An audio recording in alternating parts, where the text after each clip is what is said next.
दोस्तों, भारत को कोसने का पाकिस्तान कोई भी मौका नहीं छोड़ता है। अब देखिए ना, पाकिस्तान के शाहबाज शरीफ ने संयुक्त राष्ट्र की मीटिंग में कश्मीर का मुद्दा उठाने के साथ साथ भारत के खिलाफ कई बयान जारी किए थे और अब भारत की तरफ से पाकिस्तान को इसका मुंहतोड़ जवाब दिया गया है। और शायद यह जवाब पाकिस्तान के लिए जरूरी भी था, क्योंकि एक तरफ पाकिस्तान आर्थिक तंगहाली से जूझ रहा है, बाढ़ के कारण वहां के हालात खराब है और उसे उम्मीद है तो सिर्फ भारत से है। लेकिन अगर मंच पर बोलने की बात आती है तो यहाँ पर पाकिस्तान का ईगो जवाब दे जाता है और वह भारत के खिलाफ जहर उगलने का काम करना शुरू कर देता है। भारत की तरफ से भी यूएन में जबरदस्त तरीके से पाकिस्तान को जवाब दिया गया।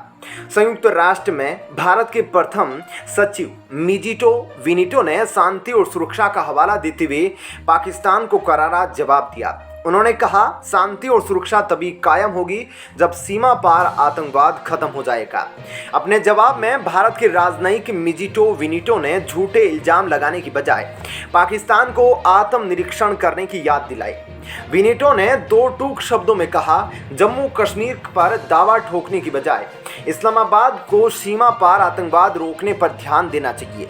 मिजिटो यही नहीं रुके, उन्होंने आगे कहा, जब अल्पसंख्यक समुदाय की हजारों की संख्या में युवा महिलाओं को एसओपी के रूप में अपहरण कर लिया जाता है तो हम इस बारे में क्या निष्कर्ष निकाल सकते हैं। उन्होंने पाकिस्तान के तमाम बयानों को गलत करार दिया। राष्ट्रपति शाहबाज के बयानों को उन्होंने खेदजनक बताया और कहा, उन्होंने अपने देश के कुक्रम को छुपाने के लिए ऐसे तमाम बयान जारी किए हैं। दोस्तों, शाहबाज शरीफ ने जमकर भारत के खिलाफ जहर उगला, दावा किया है कि जम्मू कश्मीर में विशेष दर्जे को बदलने के लिए भारत के अवैध और एक तरफा कदम ने शांति की संभावना को और कमतर कर दिया और क्षेत्रीय तनाव को भड़काया है। इसी का जवाब देते हुए भारत ने भी शाहबाज शरीफ की अकल ठिकाने लगा दी। मिजिटो विनिटो ने कहा, भारतीय उपमहाद्वीप में शांति सुरक्षा की इच्छा को साकार किया जा सकता है, लेकिन जनाब यह तभी होगा जब सीमा पार यानी कि पाकिस्तान में आतंकवाद खत्म हो जाएगा, सरकार अंतर समुदाय और उनके लोगों के साथ साफ हो जाएगी, जब अल्पसंख्यकों को सताया नहीं जाएगा। दोस्तों, कुल मिलाकर देखा जाए तो पाकिस्तान ने जितने भी आरोप लगाए भारत पर, उन सब का जवाब भारत की तरफ से दिया गया है और निश्चित तौर पर यह पाकिस्तान के लिए सबक है, क्योंकि जिस भारत की तरफ वह मुंह उबाए खड़ा है, जिस भारत की तरफ वह देख रहा है कि उसकी मदद की जाए, उसी भारत के खिलाफ अगर वह इस तरह से जहर उगलेगा तो निश्चित तौर पर अपने ही पैरों पर कुल्हाड़ी मारने वाली बात होगी। बहरहाल, पाकिस्तान जिस तरह से भारत के खिलाफ जहर उगलता है, भारत ने भी उसी तरह से उसको जवाब दिया है। दोस्तों, पाकिस्तान की हालत से तो आप सभी अच्छी तरह से वाकिफ है। पाकिस्तान चाहता तो है मदद लेना, लेकिन वह यह भी दर्शाना नहीं चाहता कि वह जरूरतमंद है और इसलिए वह अपना ईगो दिखाते हुए भारत के खिलाफ इतनी बातें करता है। दोस्तों, पाकिस्तान सिर्फ भारत के आगे ही हाथ नहीं फैला रहा, बल्कि पूरी दुनिया के आगे उसकी हालत जग जाहिर है। जैसा कि आप जानते हैं कि एससीओ मीटिंग में उसने रूस के आगे भी हाथ फैलाए और अमेरिका से भी मदद ले चुका है। दोस्तों, आपको बता दें कि अमेरिका ने पाकिस्तान को $450 मिलियन मदद के तौर पर दिए हैं, जिसके बाद अमेरिका खुद पछता रहा है। दोस्तों, अमेरिका ने पाकिस्तान की मदद करके एक बार फिर से इतिहास की गलतियों को दोहरा दिया है, क्योंकि आप सभी जानते हैं कि पाकिस्तान में आतंकवाद कितना पनपता है और कहीं ना कहीं इन पैसों से आतंकवादियों को ही आर्थिक सहारा मिलेगा और वह इस तरह की अनुचित गतिविधियों को बढ़ा सकेंगे। दोस्तों, जब यह बात खुलकर दुनिया के सामने आई है तो दुनिया के बाकी देश अमेरिका को उसी नज़र से देखने लगे और कहीं ना कहीं अमेरिका के ऊपर से भी विश्वास उठता जा रहा है। दोस्तों, आप अपनी राय हमें नीचे कमेंट बॉक्स में लिखकर अवश्य बताएं।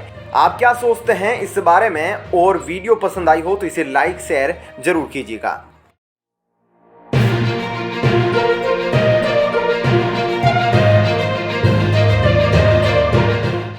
दोस्तों, भारत छोड़िए, अब छोटे छोटे देश भी पाकिस्तान को ऐसा सबक सिखा रहे हैं कि उसने कभी सोचा भी नहीं होगा। दोस्तों, आपको बता दें कि नेपाल ने पाकिस्तान को बड़ा सबक सिखाया है।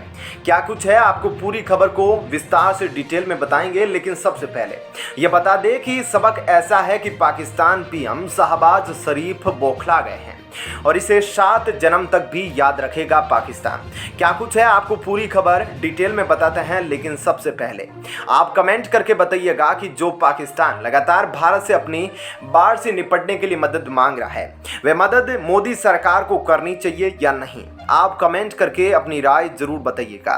और अब आपको बताते हैं कि नेपाल जैसे छोटे देश ने कैसे पाकिस्तान की खटिया खड़ी कर दी है।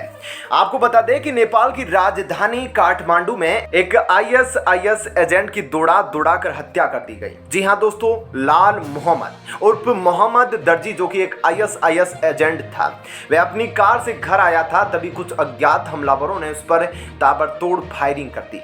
लाल मोहम्मद को बचाने के लिए उसकी बेटी छत से कूद गई, लेकिन हमले में लाल मोहम्मद की मौत हो गई। पर यह वारदात सीसीटीवी में कैद हो गई और काफी ज्यादा वायरल हो रही है। आपको बता दें कि आईएसआईएस के इशारों पर लाल मोहम्मद पाकिस्तान और बांग्लादेश से भारतीय करेंसी नेपाल मंगवाकर नेपाल से भारत में सप्लाई करता था। लाल मोहम्मद उर्फ मोहम्मद दर्जी बाहर की करेंसी के जाली नोटों का बड़ा सप्लायर था।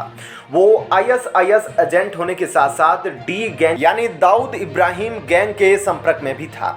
लाल मोहम्मद को आईएसआईएस एक लॉन्च बैग की तरह इस्तेमाल करती थी। जाली नोटों के धंधे के साथ साथ आईएसआईएस उनके लॉजिस्टिक ऑपरेशन को अंजाम भी देता था और आईएसआईएस एजेंट्स को पनाह देने का भी काम करता था।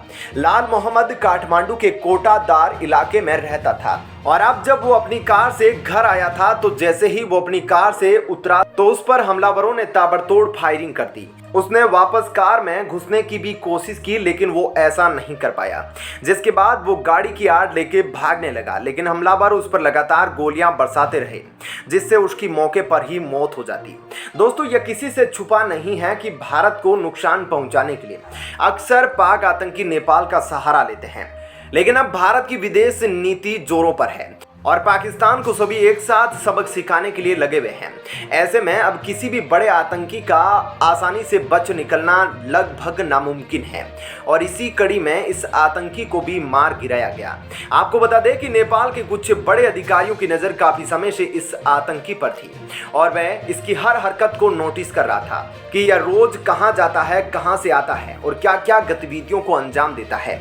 ऐसे में काफ़ी समय तक नज़र रखने के बाद पुलिस को यह यकीन हो गया था कि यह आईएसआईएस का ही एजेंट है और काफी सारे आपराधिक के कामों में अकेले ही अंजाम दे रहा था, जिसके बाद इस पर हमला करवाया गया। दोस्तों, ऐसे में आपने देखा ना कि इस अपराधी के साथ क्या हुआ और इसे कैसे सबक सिखाया गया। ऐसे में नेपाल ने भी पाकिस्तान को यह दिखा दिया कि वह भी किसी भी तरह की आतंकी गतिविधियों को बर्दाश्त नहीं करेगा और इसी तरह से अपराधियों को सबक सिखाता रहेगा, फिर चाहे वे अपराधी कितने भी खतरनाक क्यों ना हो। दोस्तों, ऐसे में इस खबर के बारे में आपकी क्या राय है? आपको क्या लगता है कि पाकिस्तान की इस तरह की हरकतों को खत्म करने के लिए जो बाकी देश पाकिस्तान के साथ रह रहे हैं वो सही है, या फिर दूसरे देशों को मिलकर पाकिस्तान के खिलाफ और कड़े कदम उठाने चाहिए? इस बारे में हमें कमेंट करके जरूर बताएं और साथ ही वीडियो को ज़्यादा से ज़्यादा लाइक और शेयर करें। और अब आपको बताते हैं एक और बड़ी खबर।